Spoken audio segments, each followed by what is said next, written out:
नमस्कार, मी मधुराज रेसिपी फूडीमध्ये तुम्हा सर्वांचं खूप खूप खूप मनापासून स्वागत. आपलं हे नवीन चॅनल आहे. अजून सबस्क्राईब केलं नसेल तर पटकन सबस्क्राईब करा. तर काय होतं ना, आदल्यामधल्या वेळेत किंवा कधीतरी स्वयंपाक करायचा कंटाळा येतो. मग अशा वेळेस काही शॉर्टकट म्हणजे दिरडी करा किंवा थालीपीठं करा आपण करतो.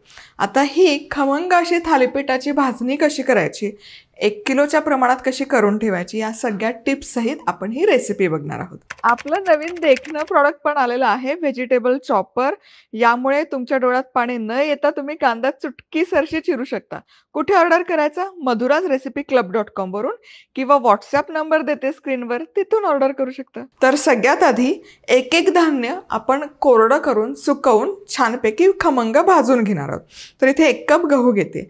मधुराज रेसिपीचे आपले मेजरिंग कप आणि स्पूनचा सेट आहे, स्टेनलेस स्टीलचा आहे, 8 पीसचा सेट आहे. madhurasrecipeclub.com वरून तुम्ही ऑर्डर करू शकता. ऑनलाईन ऑर्डर करायला त्रास होत असेल किंवा काही शंका असतील तर व्हॉट्सॲप नंबरही देते. जे काही तुमच्या क्वेरीज असतील त्या मेसेज करा आणि आमची टीम तुमच्यासोबत संपर्क साधेल.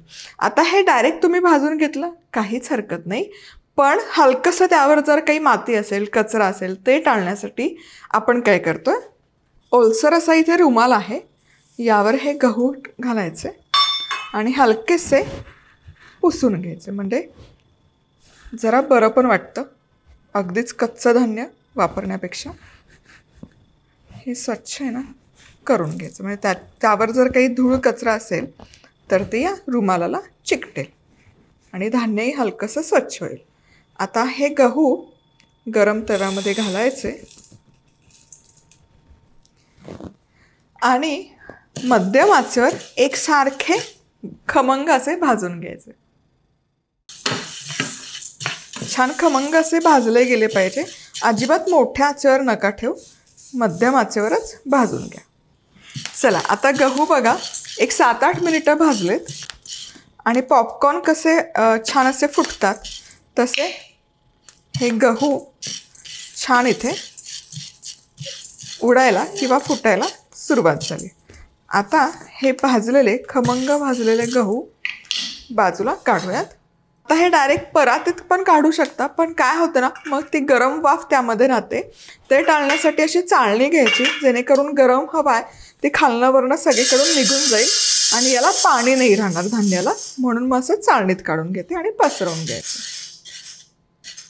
चला, आता गहू भाजून ठेवलेत.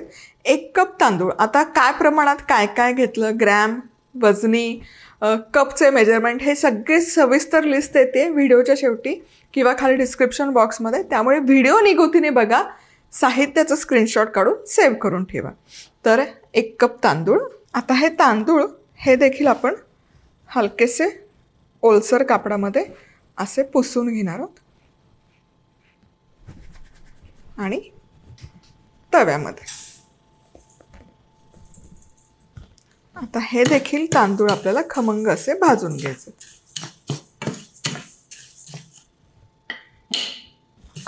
चला, तांदूळ देखील छान खमंग असे भाजून झाले.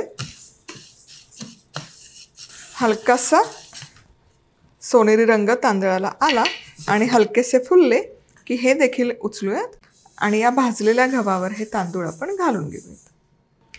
आता ज्याप्रमाणे आपण गहू तांदूळ पुसून घेतले त्याचप्रमाणे ज्वारी देखील ओल्या कापडामध्ये काढून घेतली आणि छान अशी ती पण आहे ना, त्यावर जर काही पावडर असेल, माती असेल, कचरा असेल तर तो देखील छान पुसून घेतला.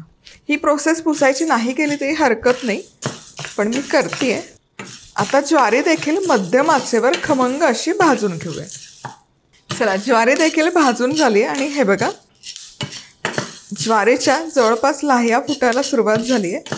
वा, क्या बात आहे. आता ही खमंग अशी भाजलेली ज्वारी या तांदळावर काढूयात. आणि आता बाजरी देखील ओल्या कापडामध्ये काढून घेऊन पुसून घेतली आहे आणि ही बाजरी देखील आपल्याला खमंग अशी भाजून घ्यायची. चला, बाजरीच्या देखील इथे लाह्या फुटायला सुरुवात झाली आहे. हे बघा, बाजरीला एकतर रंग छान आला आहे आणि हलक्या हलक्या लाह्या बाजरीच्या देखील व्हायला सुरुवात झाली. हे असं छान खमंग भाजलं ना की आपली भाजणी देखील खमंग पण हलकी होते.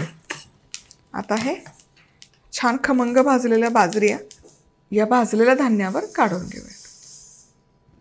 चला, आता अर्धा कप चणा डाळ मी इथे घेते. 1 कप आपण घेतलंय.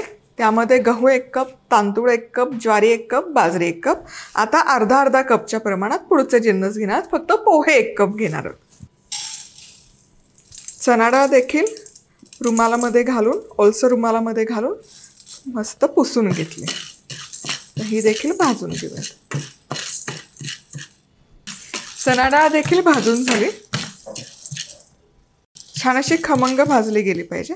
आता ही भाजलेली डाळ धान्यांवर.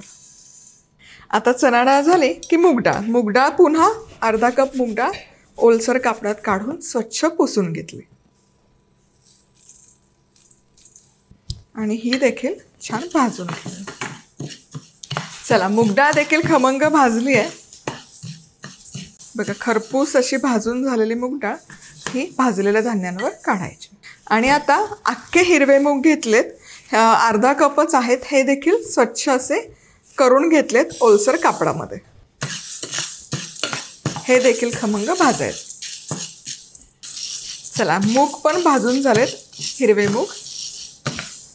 मुगाचा रंग बदला आणि हलकासा तांबूस रंग आलेला आहे. आता हे भाजलेले मूग भाजलेल्या धान्यांवर.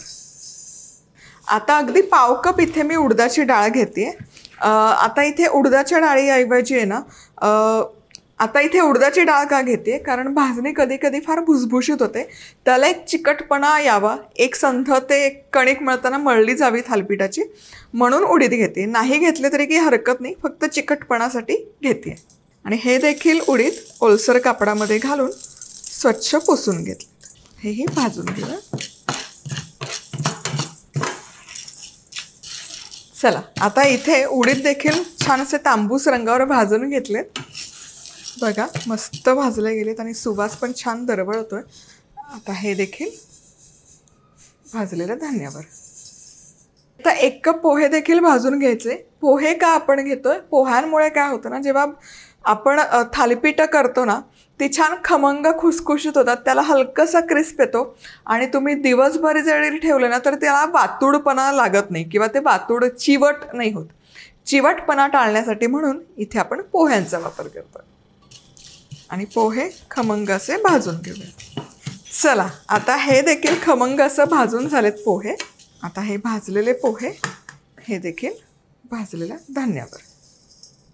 आता काही मसाले देखील आपण भाजून घेतो. तर सगळ्यात आधी धने, आणि अगदी हलकेसे भाजायचे, खूप भाजायची गरज नाही आहे. धने हलकेसे भाजत आले की यामध्ये जिरं घालूयात. 4 टेबलस्पून धने, 2 टेबलस्पून जिरे. मस्त असा खमंग सुवास दरवळतोय ना. आता हे धने जिरे भाजून झाले, गॅस बंद करते. आणि अगदी अर्धा चमचा मेथ्यांचे दाणे. मेथ्यांमुळे ना या थालपीठाच्या भाजणीला एक खमंगपणा आणि स्वाद येतो. आणि गॅस बंद करूनच मेथ्या घाला, कारण ही तव्याची जितकी उष्णता आहे ना तितकी पुरेशी आहे. आता हे हलकंसं थंड करूयात आपण. आता हे सगळं हलकंसं थंड झालं की हे भाजलेले मसाले या भाजलेल्या धान्यावर घालायचे. थोडीशी हळद देखील घालूयात, 1 टेबलस्पून हळद. यामुळे ना भाजणीला रंग खूप छान येतो आणि टिकायला देखील मदत होते. आता ही सगळी व्यवस्थित मिसळून घ्यायची भाजणी. आता हे एकत्र तुम्ही डब्यामध्ये भरून गिरणीमध्ये देऊ शकता. गिरणीतून ही भाजणी दळून आणा. गिरणी नसेल, कारण भारताबाहेरची मंडळी राहतात, त्यांच्याकडे ही सुविधा नसते, तर मग असं मिक्सर घ्यायचं. सगळ्यात मोठं भांडं आहे ते घ्यायचं, त्यामध्ये ही भाजणी घालायची आणि जितकी शक्य असेल ना तितकी बारीक ही दळून घ्यायची.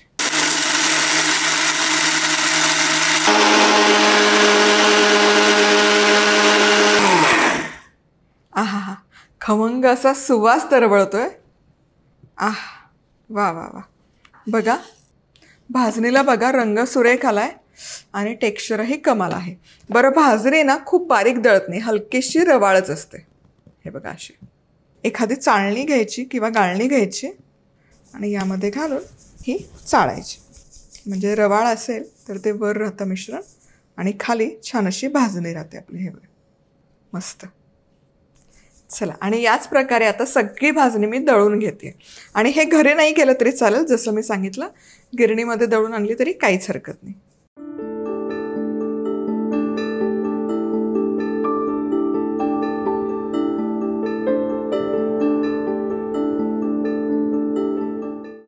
थालीपीठ भाजणी तयार आहे. खमंग असा सुवास तरबळतो त्याचा.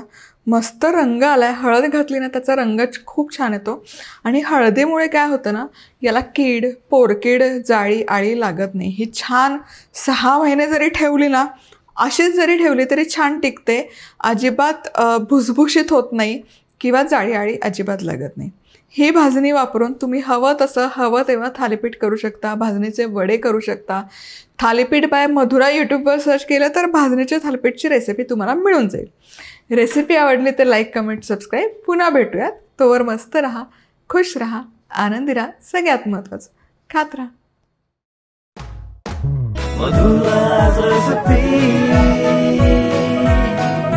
मधुराज रेसिपी, महाराष्ट्राची अस्सल चव.